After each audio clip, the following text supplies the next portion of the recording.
My name is Ralph White, and I'm an alcoholic. Had I known John was serious about not having something to say, I would have written my own intro. That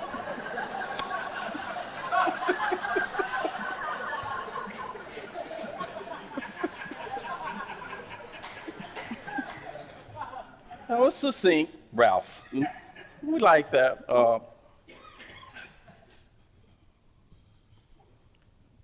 I want to take this opportunity to thank the committee for asking me to come out and share, especially Chris.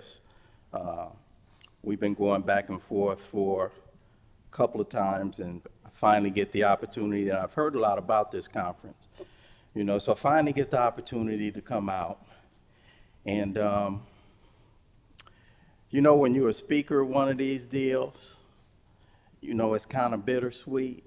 You kind of love to come, because I'm not one of the people that say, oh, there are no bad A speakers. I'm just that guy, So you kind of want the bar to be down here, so you say, ooh, at least, I know I can at least do that, But Dion, where's Dion? She set this thing off right on Thursday night. I have some stuff. Dion was the kind of speaker that I was listening to because she gave me a lot of food for thought, and she took me to another place, and I like that.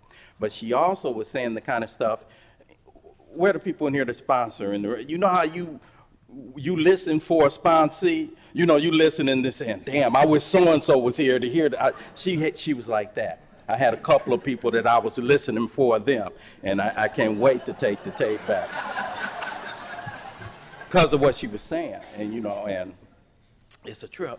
Now, Alcoholics Anonymous, a lot of hidden messages, a lot of stuff we don't talk about, a lot of things we don't say. And everything that's shared is not for everybody. Like Gail was up here, and I really appreciate Gail and her honesty, and Gail has big heart. She just exudes heart. I had a brother at home, and she's the kind of speaker I like. I call them categories of speakers. You have your head speakers and you have heart speakers. And I had a brother at home, brother named Brother, and he's no longer with us. And Brother used to say, when heart speaks, heart hears. And that was Gail. And Gail was passionate about Alateen, and she was passionate about, the shape some of our young people are in. And that's not for everybody, because she was really imploring people to look inside your heart and come on and give a hand to Alateen. That's James. That was not meant for James. James had the cure for childhood obesity. Start him to drinking. Just don't bring James to Alateen. James was like, just start him drinking. That's why we got all of them now. They're too fat. You need them drinking. You stay away from Alateen.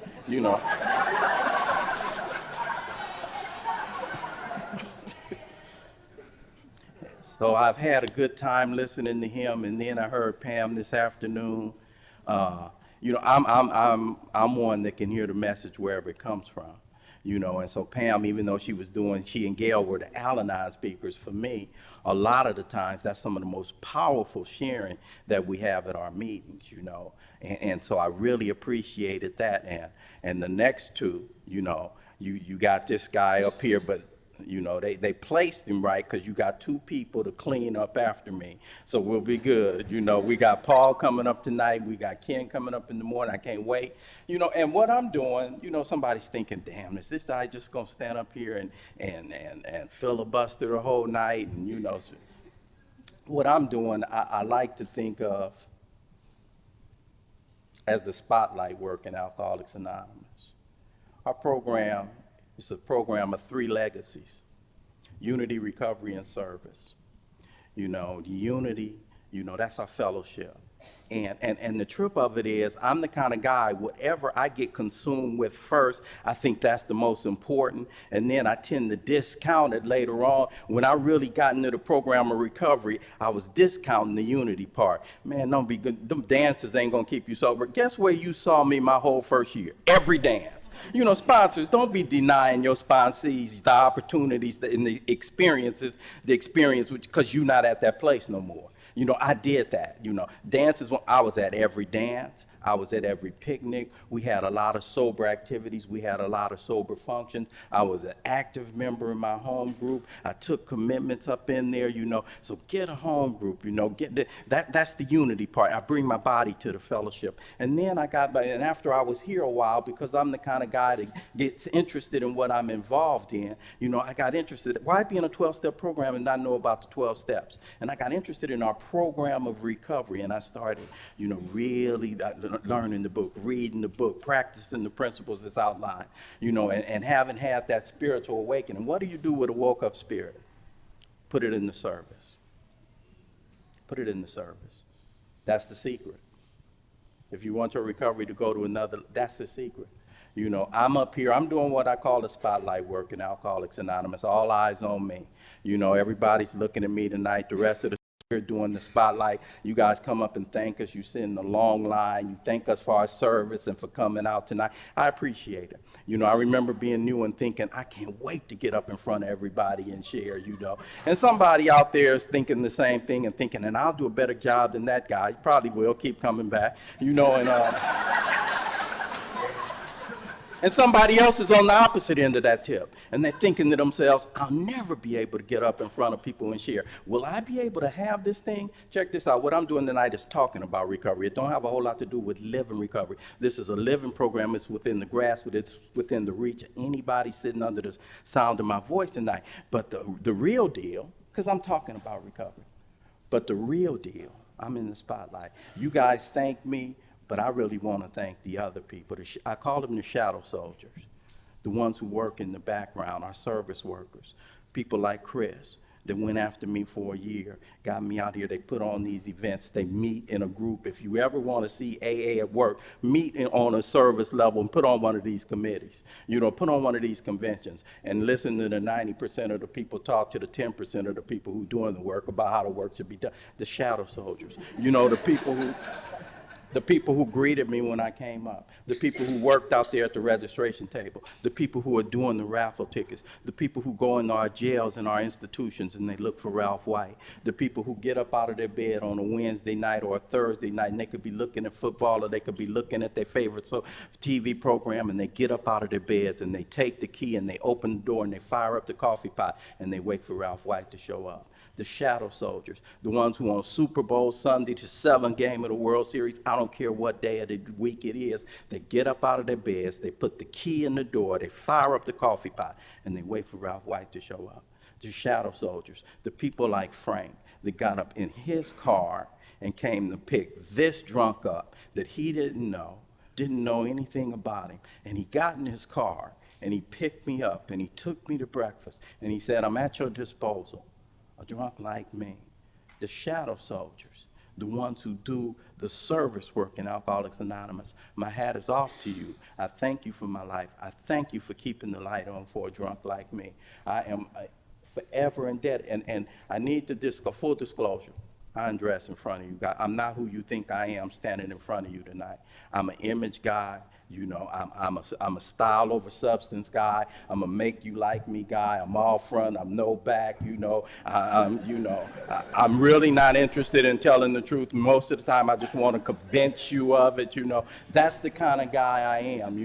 And so when a guy like me, the impress you guy, gets in a setting like this, I listen to Ken. Listen to his workshop. I listen to Dion with her 34 years, and I listen to James with his 30-some odd years, and I know that Paul is coming up here with his 30-some odd years, and I listen to our speakers, and Gail, who's been doing this forever and a day, and I know it's a lot of other old timers in the group, and my temptation, the make you like me guy and the impress you guy, is to get up in front of you and say, I'm going to drop a few page line references on you, let you know how well I know the book. Let me impress, let me do that deal.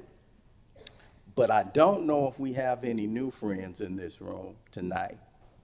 We got anybody in here in your first year of recovery? In your first. I came for you.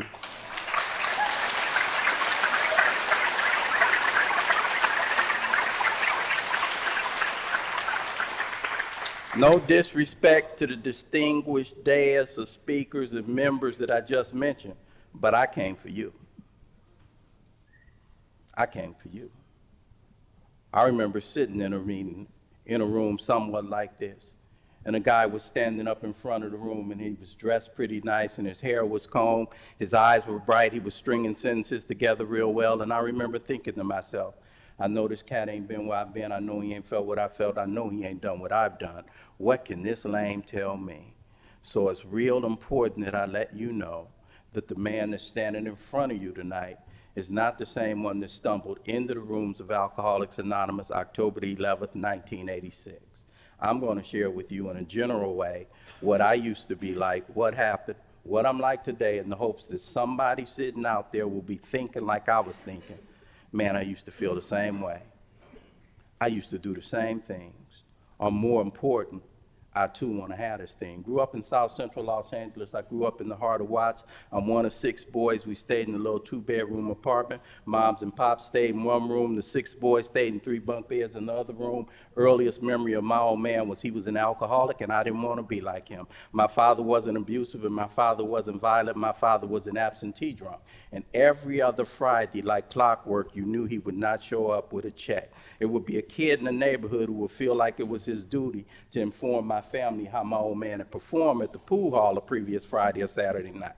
I feel ashamed. I feel embarrassed. Those are feelings I'm familiar with from an early age. Pops got put out when I was 8 or 9. Mom's proceeded to raise 6 boys by herself. Remarkable woman. My mother's a remarkable lady. You will hear about her in my story because she's probably the most important influence on my life. But my mom was an old Southern Baptist sister at the time, raising 6 boys by herself. She was on welfare.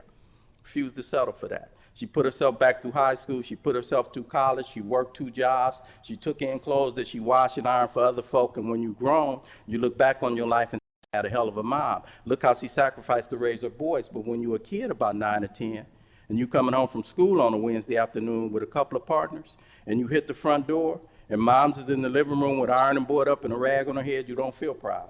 You feel ashamed and embarrassed. And you stop bringing partners home from school. And if your name is Ralph, you start living in the prison I've lived in much of my life. It's the prison I live in sometimes, even today. And that's the prison of what I think you think about me. See, I don't know what you think about me, but I'm trapped in what I think you think about me. And I will do whatever it takes to shape and form and mold your opinion of Ralph. I'll wine you, I'll dine you, I'll woo you, I'll con you, I'll bully you, I'll buy you, I'll manipulate you. Please like me.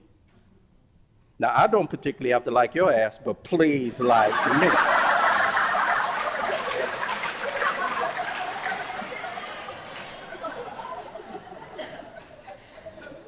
So I'm growing up like that.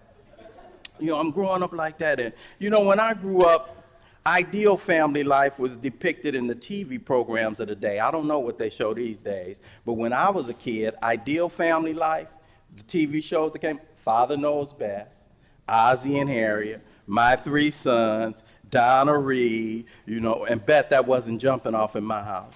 When you've grown, you get something that's called perspective, and perspective works a little bit like this. You had the kind of mom that I described, and you had that jumping off, and when you've grown, you look back and say, damn, I had a hell of a mom. Look how she sacrificed to raise her boys, But when you're a kid being raised like that, it's a trip because my brother and I, same family, same household.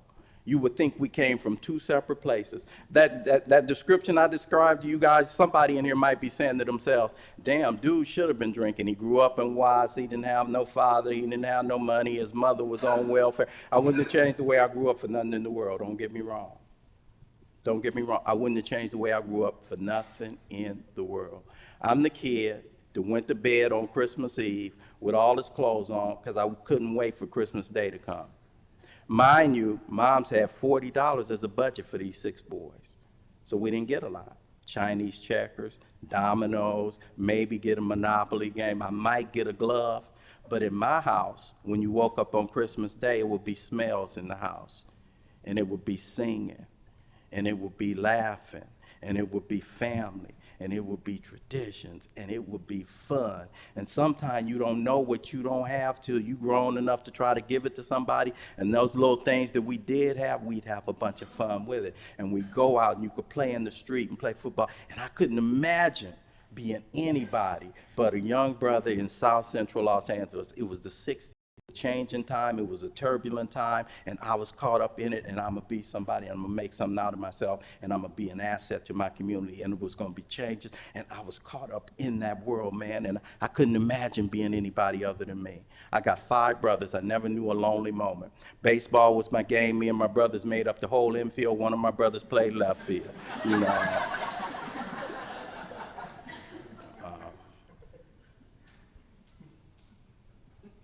So I'm not here to report to you guys tonight that I'm an alcoholic, because I'm a product of a broken home. Somebody in here grew up with both parents in the house. I'm not here to report to you guys tonight that I'm an alcoholic, because I'm a poor kid from the ghetto looking around the room. You know that ain't the reason. I'm not here to report to you guys tonight that I'm an alcoholic, because I grew up with no money. Somebody in here grew up with a silver spoon. I'm not here to report to you guys tonight that I'm an alcoholic, because I'm a little guy. There's some big guys in the room right here. I'm not here to report to you guys tonight I'm alcoholic, because I'm a man. We got plenty of women in this room. I'm an alcoholic for 2 reasons and 2 reasons only.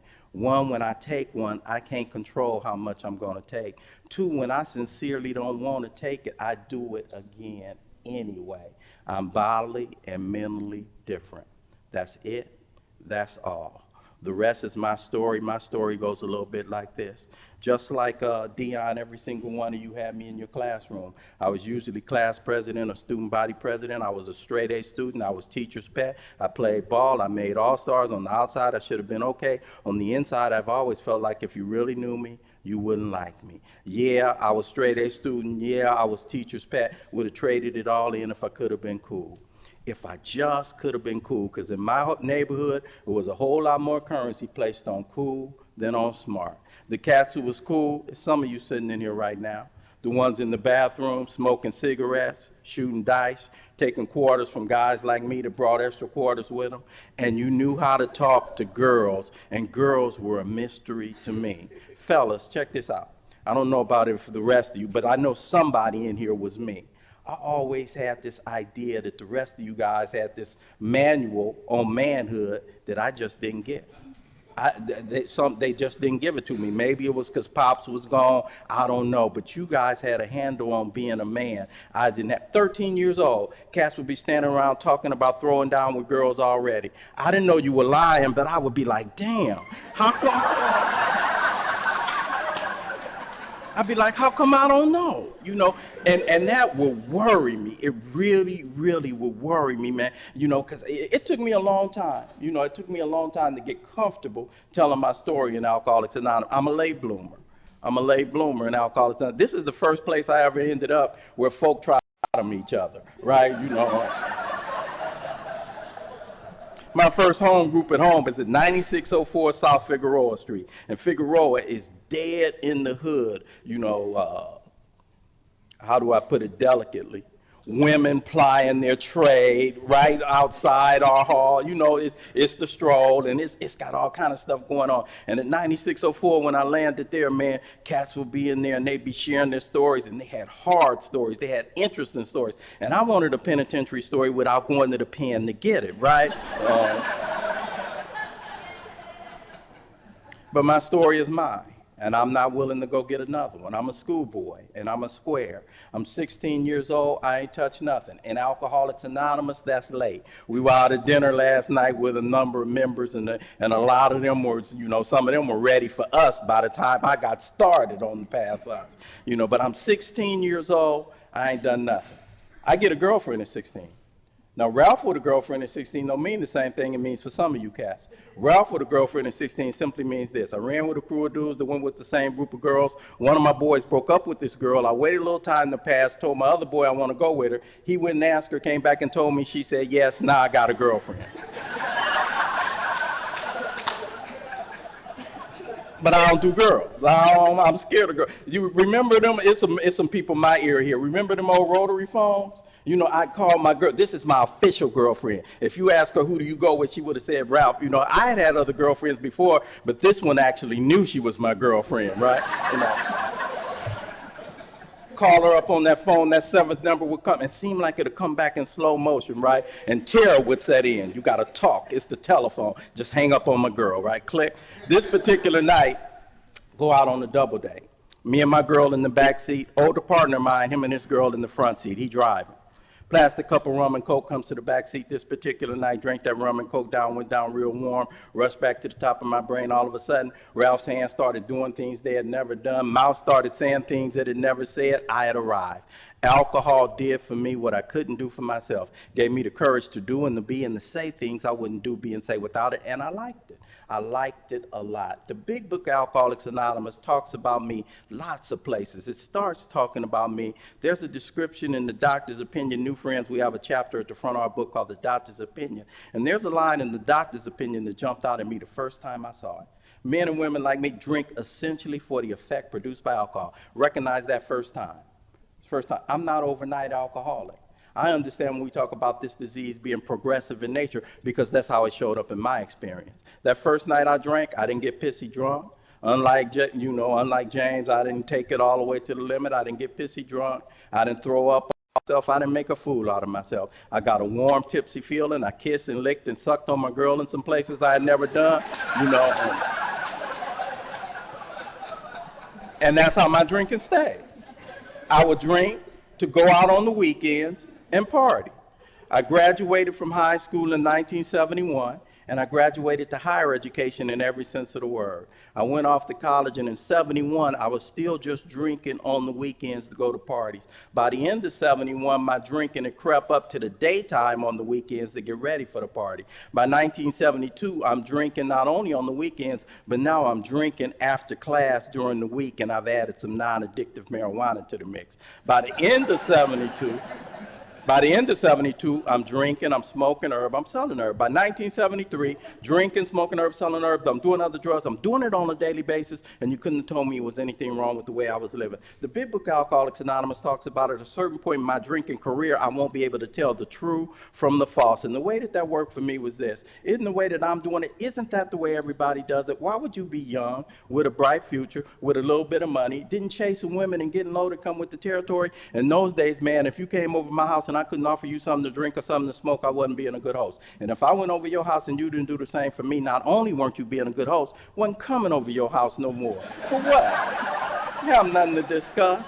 You know, in the late, 2013, I'm glad I grew up in the era I grew up in. No disrespect to our young friends, not talking about new friends, young friends. I'm glad I grew up at the time that I grew up. 2013, you got to worry about safety, transmitting AIDS, and you got to practice safe sex, sexually transmitted. Man, back in those days, in the 70s, I'd go to a club, I'd have a one-question interview for a girl. You get high? If not, next. I don't need to know your last name. I don't need to know your sign. I don't need to know who your mom is. I don't need to know none of that background information. Let's get to the basis of this relationship. You drinking like I'm drinking? And that's just the way I was rolling. I came around this program 4 times before I came to stay. I'm going to go over here to them for a minute and I might get stuck. Bring me back front end of my drinking. I'm at this major university. But I came to the program 4 times before I came to stay.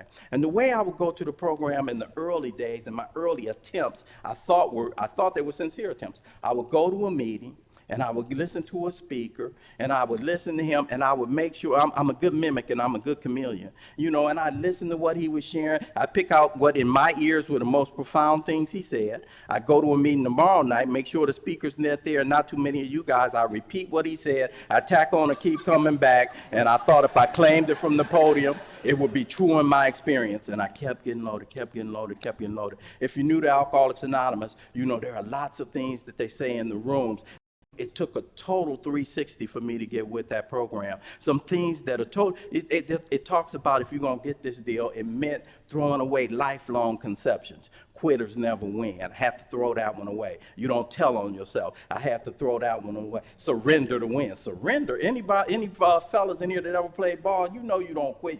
What is that? You know, lifelong conceptions. You know, and there are some thin lines that we talk about in the rooms of Alcoholics Anonymous. And one of the thinnest of lines that makes all the difference is it's a thin line between comparing and identifying. And I would always compare, and I could never identify. And I couldn't find myself in the big book Alcoholics Anonymous, and I couldn't find myself in any of you guys' stories. I would read the big book Alcoholics Anonymous, and I'd read Bill's story. Bill's story, Bill is an older white guy. You know we ain't got that in common. You know, Bill was a Wall Street stockbroker. Check out the way I had no money. You know, Bill was a veteran of foreign wars. I'm a Vietnam era draft dodger. You know, if you read Bill's story, a little bit later in his story, he had a line. He said, there had been no real infidelity. Miss me on that one too. You know, so I would always find all the differences. I would do the same thing when you got up here and shared your story. And the last time I came to Alcoholics Anonymous to stay, somebody taught me how to read the big book Alcoholics Anonymous. And they said, Ralph, the same way that you read the big book Alcoholics Anonymous is the same way you listen to our members share their stories when they get up in front of the group and share. When you read the big book Alcoholics Anonymous and when you listen to our members share their stories, ask yourself 3 or 4 questions. Ask yourself, did I drink like he drank? Did I think like he thought? Did I feel like he felt? Or did I do what he did? And when I read Bill's story in the light of those questions, I found my story. I'm at this major university, and just like Bill, the drive for success was on. I proved to the world I was important. That's been my mission my whole life. I'm a poor kid, you know, from a poor, and I'm always, when I was a kid, this is real. This is real. Somebody in here, youngsters won't understand this reference, but a lot of people will. I was in 3rd and 4th grade, and I can remember walking around my elementary school, and I practiced how I was walking because I just knew I was going to be on candid camera. Remember candid camera? For real. For real, I would be like ready for when I'm, you know, that's always been that idea that somewhere, somebody, I'm going to be discovered. And running parallel with that idea, running parallel with it, same time, was I'm so insignificant that nobody will notice me. So I've always been on the proving ground. And I'm at this major university, and I proved to the world I was important. And just like Bill, drink started taking a more important and exhilarating part in my life when I was up at this school, right? And he went on to say something strange in his story. You know, he said out of this alloy of drink and speculation, out of this combination of his thinking and drinking, he would later forge a weapon that would turn on him like a boomerang and all but cut him to ribbons. I don't talk like that. I don't talk like that. Old folk where I come from had a shortcut version of that. They used to say, trouble always start out like fun. And that was it for me. I'm at this university. I'm rolling with cats we were going to be looking at playing ball on Sundays. I'm rolling with people who we were going to be looking at playing in the association during the week. I'm rolling with people who were going to be political leaders in my town and in my state and in this country. I'm rolling with people who were going to be captains of industry, and I am too. I'm right with them. That's just the way that I was. And just like you couldn't have told me alcohol was going to take me on the journey it took me on when I'm up in the dorms drinking Red Mountain wine, when I'm drinking Spinata, when I'm drinking Annie Green Springs, when I'm drinking some Boone's Farm, when I'm graduating to some Southern Comfort and now I'm drinking gin and I'm drinking some Corbel and now I'm drinking some Hennessy and I'm drinking Kvass and I'm drinking. You couldn't have told me. You couldn't have told me it was going to take me where it took me, because I was just having fun, and I'm rolling with the big boys in the style and the manner that I should have been, you know, and that's how it took off for me. And, you know, and so I'm in school, and I'm doing the deal, man, and it starts doing what it is that it do, and somehow I made it through school, and I start working as a counselor for LA City Schools, put off, you know, we had. Damn, I stood up here and talk about law school and being a lawyer. Then we had James do the same thing. You know, and I took the LSAT, took off over a year because drinking, just like in Bill's story, drinking was already interfering with my classes. I started doing some things and getting some stuff that I wasn't accustomed to. So I barely staggered up out of that school, and so I started working as a counselor. And even though I started working as a counselor for LA City Schools and started making the kind of money that other people made that should have allowed me to acquire what normal people acquire, I never did that. Snapshot of Ralph's life, this is when alcohol was working. I'd buy a car, make exactly 3 car payments, then come find it. First time I had a car repossessed, I had the nerve to call LAPD. You know, 9 months behind on the car note. I want to report a stolen car. They do whatever they do. No, Mr. White, the rightful owner just came and got this stuff. You know, next 2 times I didn't even trip. I already knew. I'm the kind of brother that never had a problem balancing a bank book. Payday, I got money. 2 days later, broke. 0. No problem balancing my bank book. I stayed in the career from 1976 to 1979 without paying rent. A couple of baffling features about the disease I suffer from, and one of them is this. I can't see my relationship with alcohol until I'm free of it. I can't see what it's doing to me when I'm in the mix. So some of the things that are crystal clear to me now, looking back in the rearview mirror, were not at all clear to me when I was going through them. One fact stands out real clear to me about the days when I thought alcohol was working. I used to go to work for 2 weeks to live for 2 days. Sit, that's all. And I can't tell you the day or the time or the hour. I can't tell you where I was or what I was doing when alcohol ceased to be a luxury for me and became a necessity. I can tell you that it did happen. Description, one of the descriptions of the invisible line. And you know what I don't like about the invisible line? Yeah, everybody knows. It's invisible. If you take this next one, you are now in the region where there's no return to. It ain't saying it like that. Matter of fact, by the time you know you're in the region, you way over here, and it's like, who put that line right there? You know, by the time, cool thing about the disease I suffer from, by the time I realize I have a problem and need to do something about it, it's already too late for me to do something about it. Anybody else play the regret game in Alcoholics Anonymous? The regret game in Alcoholics Anonymous goes something like this. If I only knew then what I know now, I never would have took that right. Remind me of a story I like to tell about a boy named Johnny. Johnny had a habit his father frowned on. Johnny used to like to play with himself. Father goes to work one day, comes home early, opens little Johnny's bedroom door without knocking. Sure enough, little Johnny's in the bedroom masturbating. Father looks at him and says, son, I thought I told you if you keep doing that, you'll go blind. Little Johnny stopped and looked at his dad and said, well, Daddy, can I just do it till I need glasses? You know, and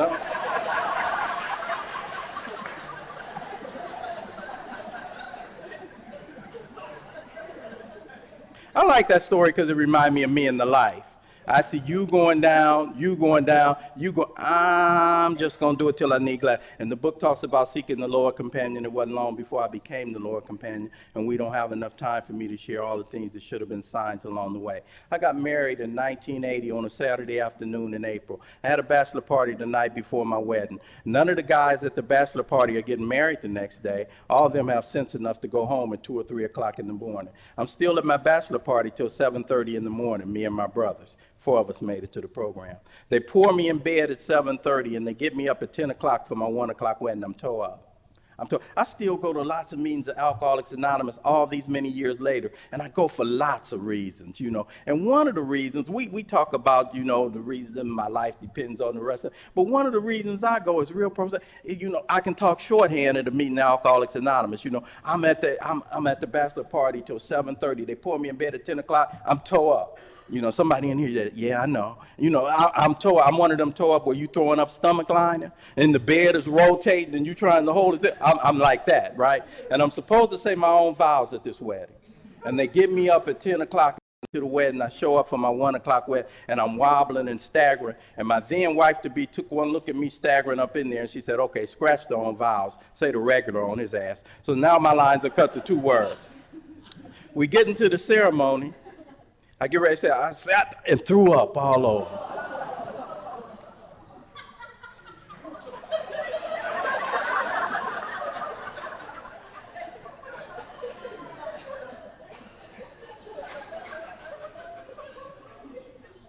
Passed out. Have not taken a wedding picture to this day. Pitiful and incomprehensible demoralization. New friends, if you're anything like me, when I hit the rooms of Alcoholics Anonymous, I wasn't unfamiliar with the words that you guys use in the rooms, but the way you guys use them was not the way I use them in my everyday walk-around vocabulary. You guys were talking about this psychic change and this allergy of the body and this phenomenon. I needed some help with all those, but the first time I heard pitiful and incomprehensible demoralization, didn't need no help with that one. Folk like us don't need a dictionary for pitiful, incomprehensible demoralization. I lived pitiful, incomprehensible demoralization up close and personal, and I lived it over and over and over and over again. See, I'm the kind of father and I'm the kind of husband. Remember sitting on my living room couch, wife coming out the bathroom real fast, pulling her pants up, clutching her. She'd go to the dining room table and she'd get her purse up off the table and clutch it real close to her. She went back to the bathroom. And I feel this tall because nobody was in the house but me and her, but it got like that in my house. I'm the kind of father and I'm the kind of husband. Remember coming home, sticking my key in the door. My wife and 2-year-old daughter sitting here, and they both crying. I look over here, and homeboy sitting in my seat with a gun pointed at my stomach talking about I want my money right now. Fellas, let me holler at you for a minute. I don't know about the rest of you guys, but I always had a lot of fears about, do I have what it takes to be a husband? Do I have what it takes to be a father? Because what's the father's role and what's the husband's role? To protect and to provide, and it's a cold-blooded feeling, fellas. Laying in bed with a woman night after night after night after night, knowing not only aren't you protected, knowing not only aren't you providing, you're the one bringing the wolf to the door. They came up in my house several times. Each time I pretended to call the 77th Division of LAPD, and each time I knew I was playing a game. They had told me, you're going to give us our money or we're going to come up in there and get it. I'm the kind of father and I'm the kind of husband. Remember sitting on my back porch, 2-year-old daughter coming outside pulling in my coat. Daddy, Daddy, that's my piggy bank. We're stopping and giving her a little grin. Don't worry, baby. Daddy's going to put some dollar bills in here for this change. And I wasn't raised to be stealing from my daughter. And I wasn't raised to be stealing from my wife. I was an alcoholic with no tools of recovery, and I did what it took to get what I needed to get. I've shared with you that my disease is progressive in nature. And in my experience, it's progressive in a couple of areas. Share one already. It takes more than it used to take in order for me to get the same effect. But my disease is progressive in another area, my behavior. My behavior gets progressively worse. I'm willing to do more readily, chase this thing. First time I hit my wife's purse, if you would hook me up to a poly, I would have passed when I told you, I'm not stealing this $40. I'm going to take it, and I'm going to replace it before she knows it's missing. And I meant it. I meant it with everything, because I don't steal. Took that $40, went out and spent it up, came back looking for some more money, and she had moved the purse. I couldn't believe I had hit the purse like that, so I didn't look for the purse. I said to myself, I'm going to replace this money before she knows it's missing, and I meant it. You ever think about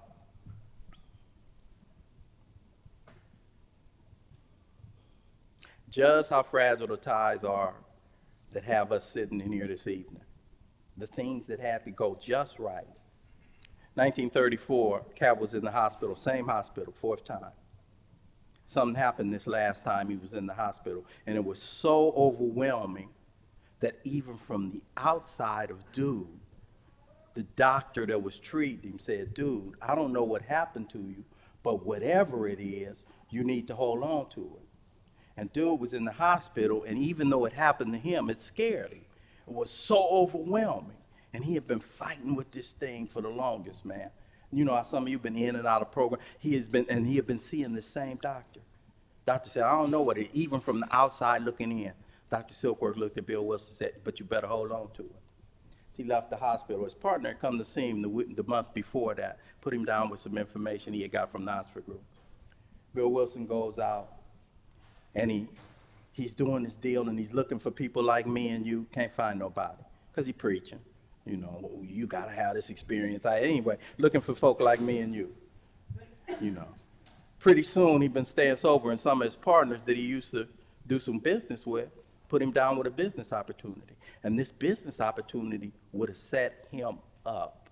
It was extremely lucrative. He goes off to Akron, Ohio to handle his business, and his business didn't come off too well. In fact, it failed.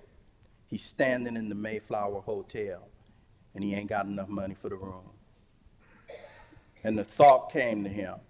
He's standing in the lobby, and he got thirsty that afternoon in that lobby.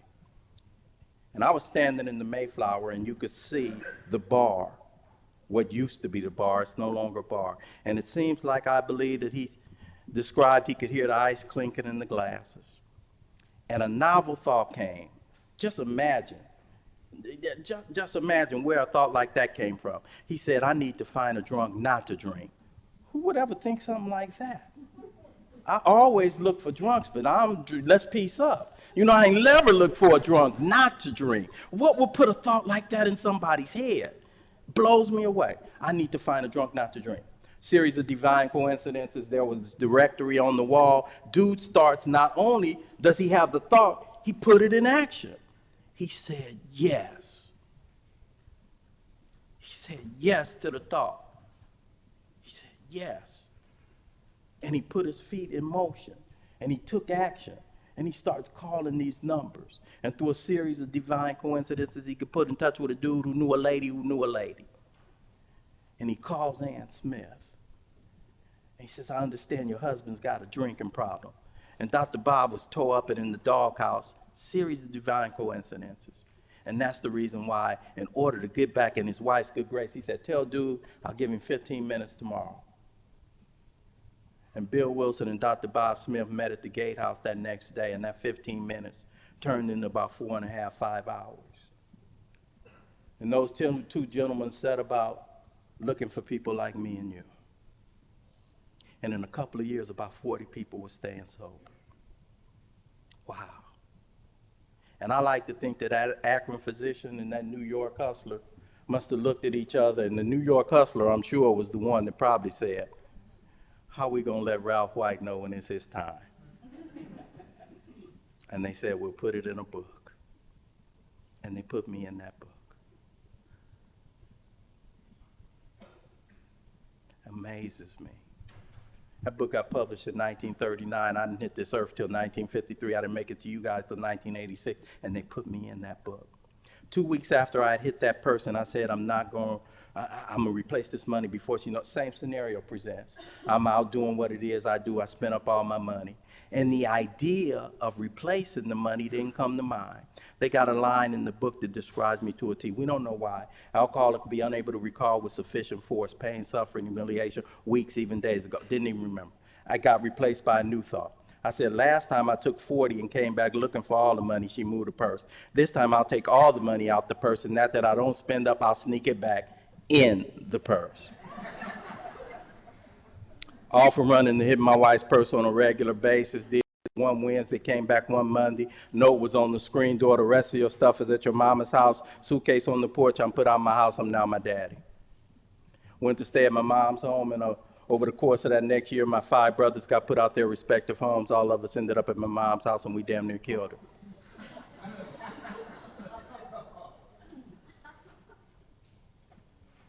Just like Lois, when Bill and she went to stay at her parents' house, my mother used to come home every single day with a bag of groceries. Because if she kept any food in the refrigerator, these 6 grown leeches that she gave birth to would have been making plates for the locals in the neighborhood to support what it is that we needed to get. When I got put out of my house and went to stay at my mom's house, my ex-wife thought it was something salvageable about this piece of man she married. And she used to bring my daughter over to my mother's house on Saturday afternoons so we could keep a father-daughter relationship. And I wanted to be a father to my little girl with everything in me. I really, really, really did. I wanted to take my girl to Disneyland, and I wanted to take her to Magic Mountain. I wanted to take her to a movie on a Saturday afternoon. I wanted to walk up the street with her little hand in my big hand and take her to the store and buy her ice cream. I wanted to sit her in my lap and read stories to her. I wanted to tuck her in bed at night and get a good night kiss. I wanted to get the look from my little girl that I've seen men in this fellowship get, the look like this is my daddy and this is my hero. And the best I could do on Saturdays was 30 minutes. 30 minutes. Tell my mom something like, I'm going to the store to buy Rain some ice cream, and I would disappear. Her mom would come back on Sunday nights to pick her up, Still remember some of them long Sunday nights, man. I'm sticking my head around the side of my mom's house. I'm hiding.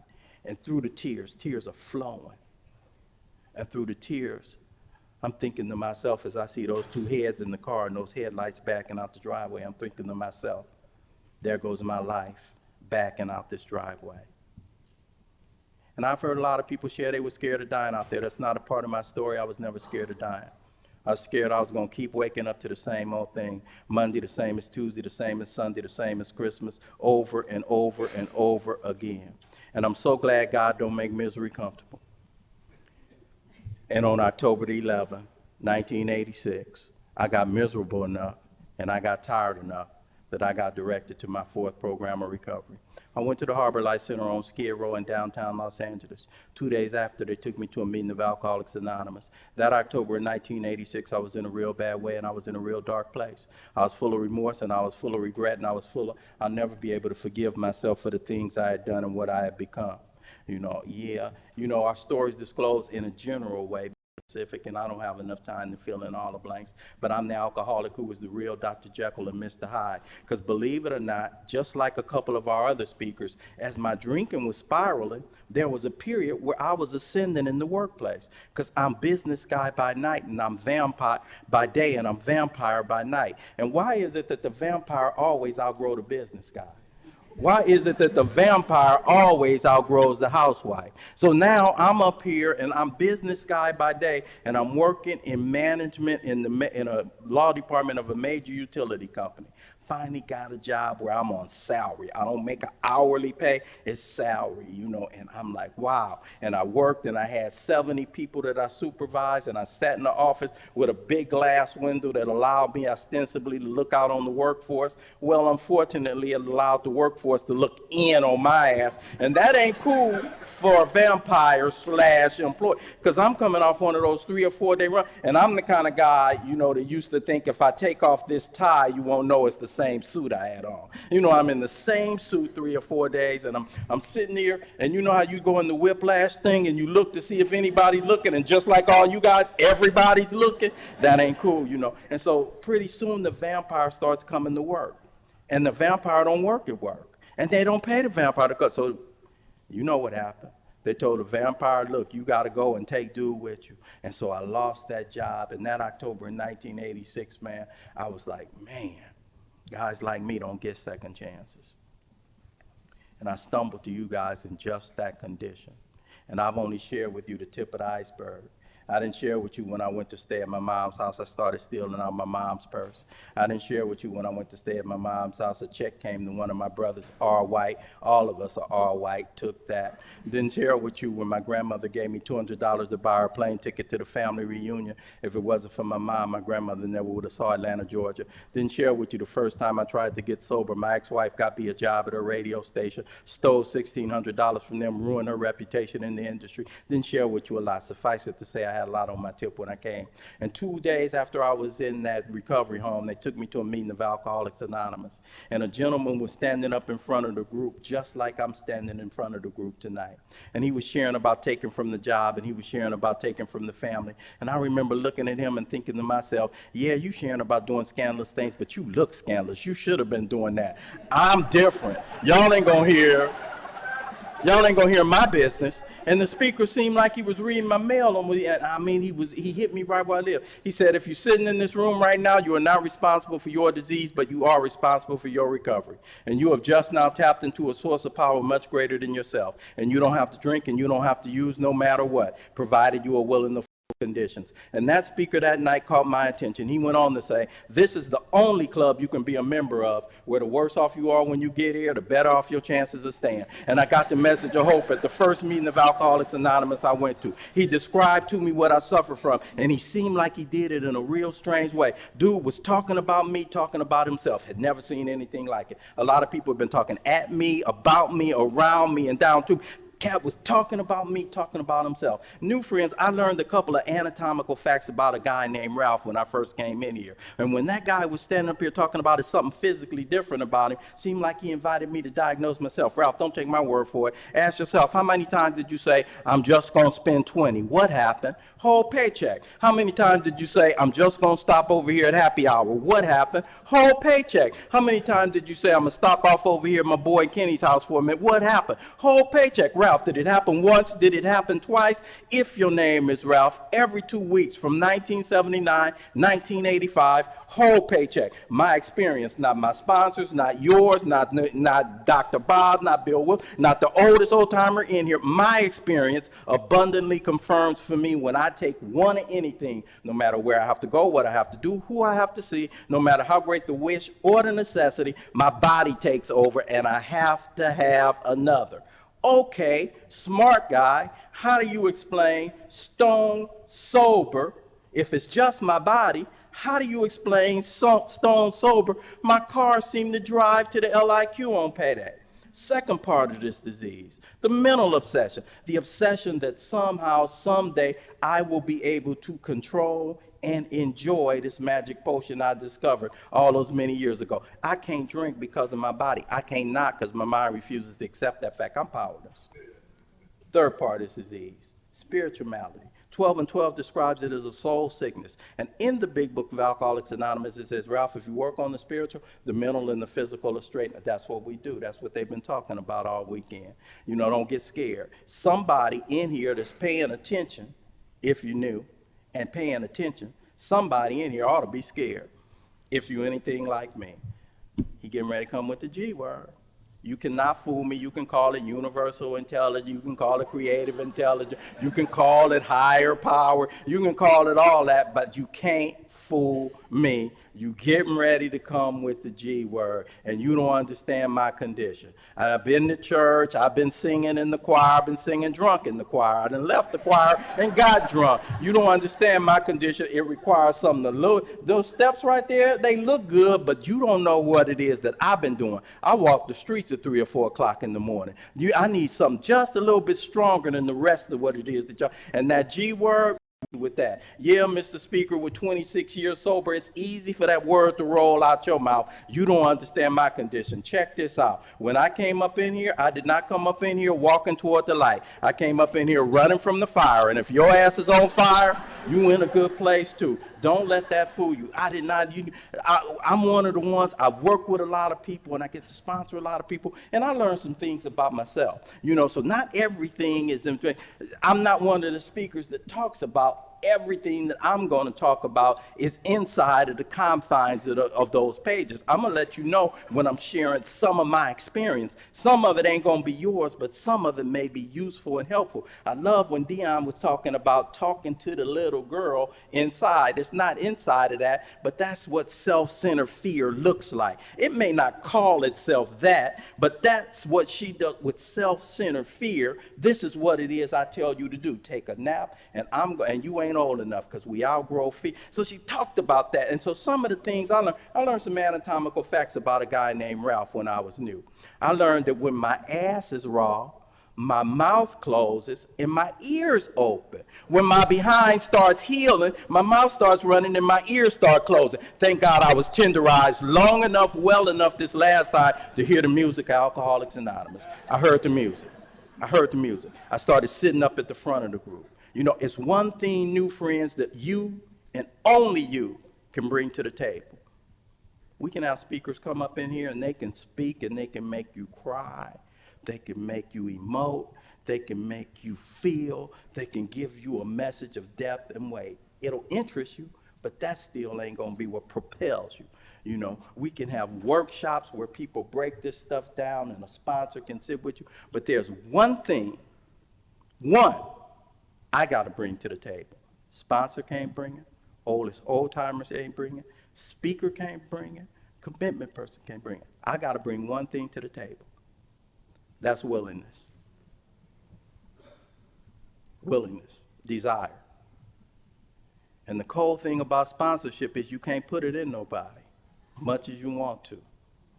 Frustrating. I want it for you when you don't want it for you. Matter of fact, that's the story of everybody's life in here.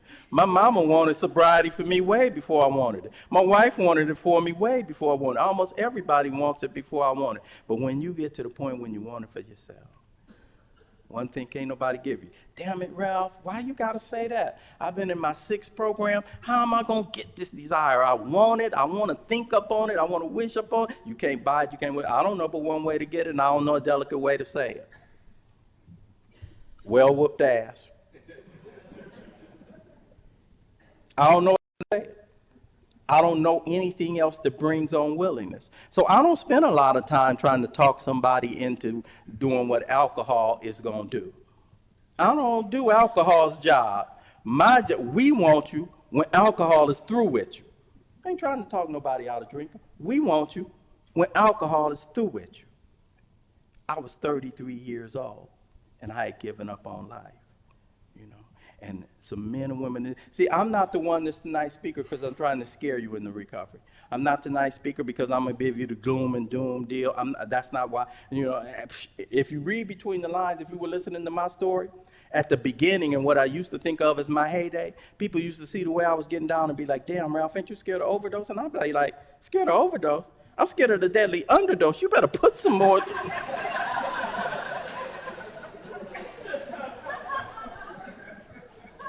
So the message of fear is not the message that a whole alcoholic of my variety. Big Book talks about a message that interests me, and the reason I say it is not because it says it, but it says it's better than me, but I found it to be true for me. The message that don't interest me has to have depth and has to have weight. And the message tonight's speaker brings to you that's got the most depth and the most weight, you're looking at a guy who at 33 years old had given up on life. You're looking at the guy who at 33 years old did not know where his family was living and didn't know where his little girl was enrolled in school. You're looking at a guy who at 33 years old had not answered anybody's 8 o'clock or 9 o'clock wake-up call to go to work, and so long I no longer thought I was employable. You're looking at a guy who's a graduate of a major university in this country, and my job at the end was taking the trash out for a 21-year-old who stayed across the street from my mom's house. I was sleeping in the back of my mother's garage, and I was eating lemons off a neighbor's lemon tree for breakfast. And this fellowship, the fellowship I crave, the men and women in this, you met me in that condition, and you met me just like I was.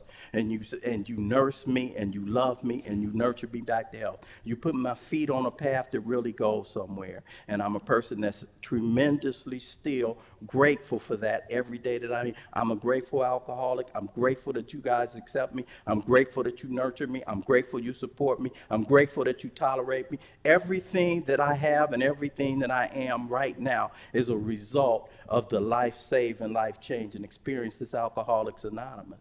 You know, and I dove into this deal, and I fell in love with the fellowship before I fell in love with the program. And I got the kind of spot, you know, and there were some things, some necessities, you know, and I'm not going to, there was some, I don't know, and when I get up to talk, I don't know where we're going. You know, but tonight I want to talk about my fellowship, and I want to talk more about what this power has done in my life. I want to let somebody know what he can do if you let him if you just have a little bit of material to work with. I want somebody to know that there is a power at work in these rooms right now, and he don't discriminate, and he's still of doing it. You know, I came up in here and I wanted 2 things when I came up in here. I wanted to learn how not to spend a whole paycheck every 2 weeks, and I wanted to get my ex-old lady back. She came back not as my wife, you know, and I still have problems with that whole paycheck deal, you know, but I've been getting a lot of them. Been getting a lot of them. If you think this deal is just about not drinking and just about not using, you shortchanging the program and you shortchanging yourself. I'm not knocking physical sobriety, don't get me wrong. If you just don't drink and you just don't use, you might make it home with a whole paycheck.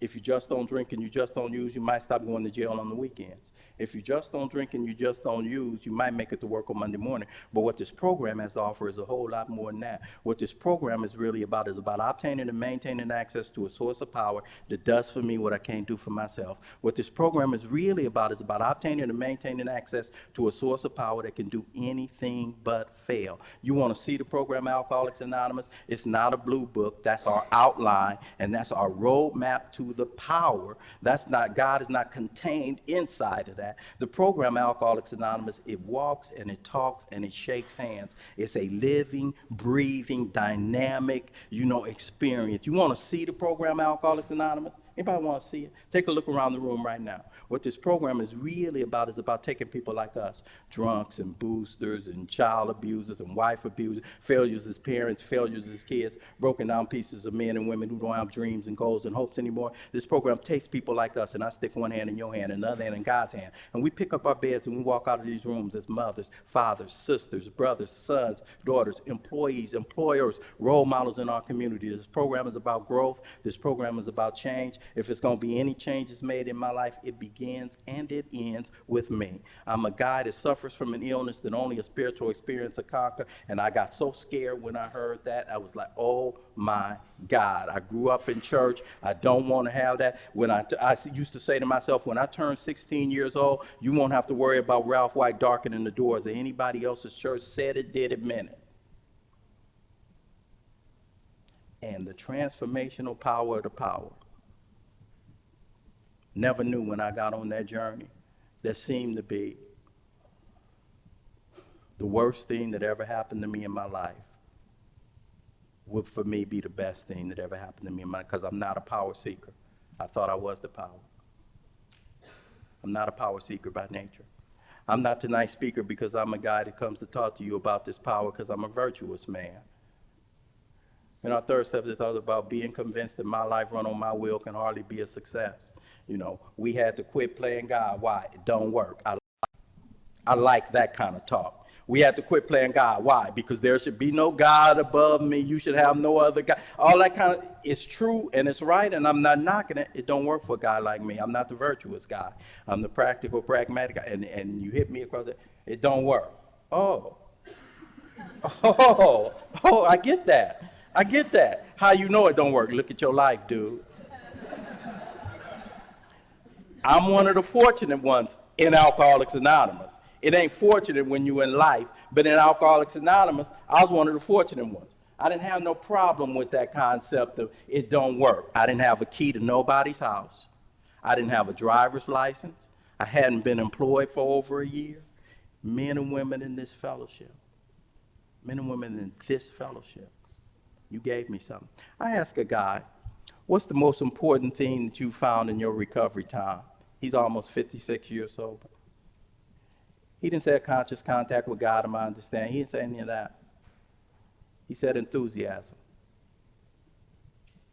He said enthusiasm. Damn it, if this is a program of attraction, make it attractive. If it's supposed to be a program of attraction, make it attractive. If you ain't laughing in this program, you ain't taking this program serious enough. And I used to think, and I got my feet put on that path, man, and ever since then, remarkable things have happened in my life, and I'll just give a couple of highlights of some of the things that have happened. 1987. I got a brother that's a year younger than me, 3 months older than me in recovery. Some indispensable items I found for myself. Share them with you guys, a couple of them. They're not in the big book, Alcoholics Anonymous. They're not even in everybody's manual things to do. But I'm going to share a couple of them because they work for me. Indispensable tools in the toolkit. Get a sobriety date. If you ain't got one, you don't have one. You ask anybody in here, what's your sobriety? Oh, I think you ain't got one. I know my sobriety date like I know my name. You ain't got one, get a sobriety date. Get a home group. Home group is something like a Cheers bar. Somewhere you go where everybody knows your name. Get a sponsor. We got a lot of fancy stuff for a sponsor, and we have a sponsor who will take you through this and who will take you through the work. For me, one of the biggest assets, because my sponsor is not the person that took me through the big book, Alcoholics Anonymous, though that is still what it is, that my current sponsor is the person I lean on for that. But what my first sponsor had, and I'll never forget it, Kenny talked about it when he was sharing today. What my first sponsor had, he cared about Ralph White. And I knew it. And I knew it. And I knew it. It's not enough to sit down with somebody and by rote go through what the program of recovery looks like. I'd rather see a sermon than hear a sermon. My sponsor lived this in front of me and currently lives it in front of me. I got the kind of sponsor right now, and he constantly reminds me, Ralph, you the pipe, you're not the well. You the pipe, you're not the well. So anybody you help, you're not the source. You're the vehicle. Get a sponsor. Not only is a sponsor somebody who will take you somewhere you ain't been, knows the lay of the land, knows the language. Sponsor is somebody that not only has been in the hole, he jumped down in the hole with you. He won't stand at the top of the hole and say, this way out, jump in there with you. Get a road dog. Make sure that road dog is as hungry for recovery as you are. See, a road dog is different than a sponsor. None of my sponsees run with me, and I didn't run with my sponsor. But this thing had to be fun with me, for me. I had my brother. I had my boy Strange. Strange had a old yellow car. When one of us had a panel, any of us could use it to go out on a panel. We went everywhere together. We did everything. See, a road dog is who you talk about your sponsor to. You know.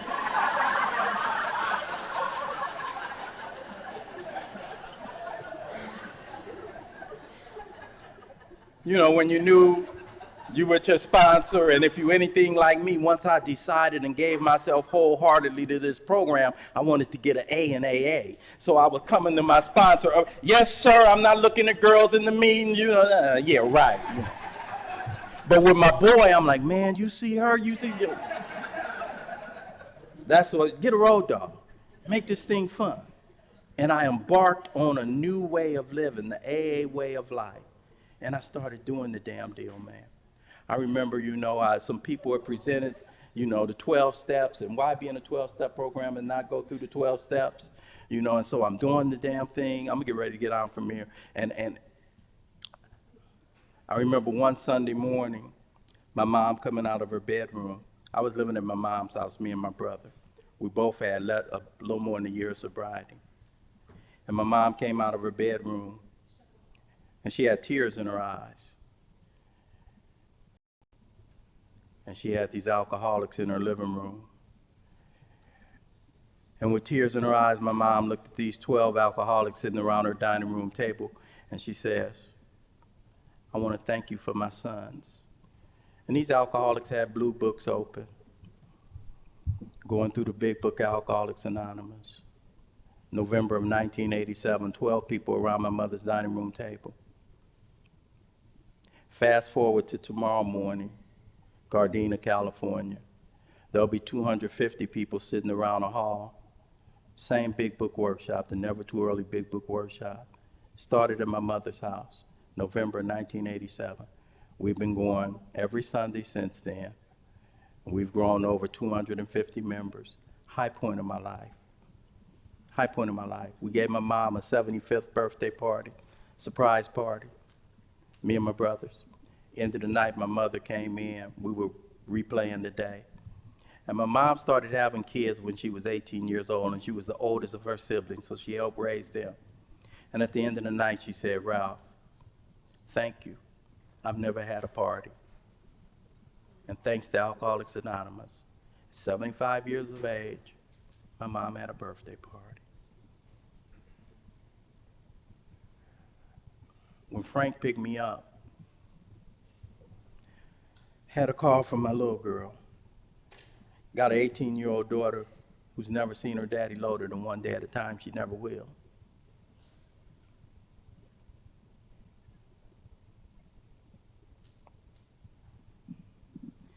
And she was moving into the dorms at Boston University.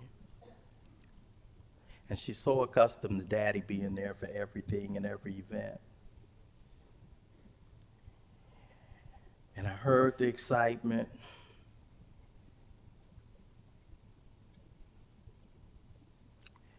So we've been talking and tagging the whole weekend.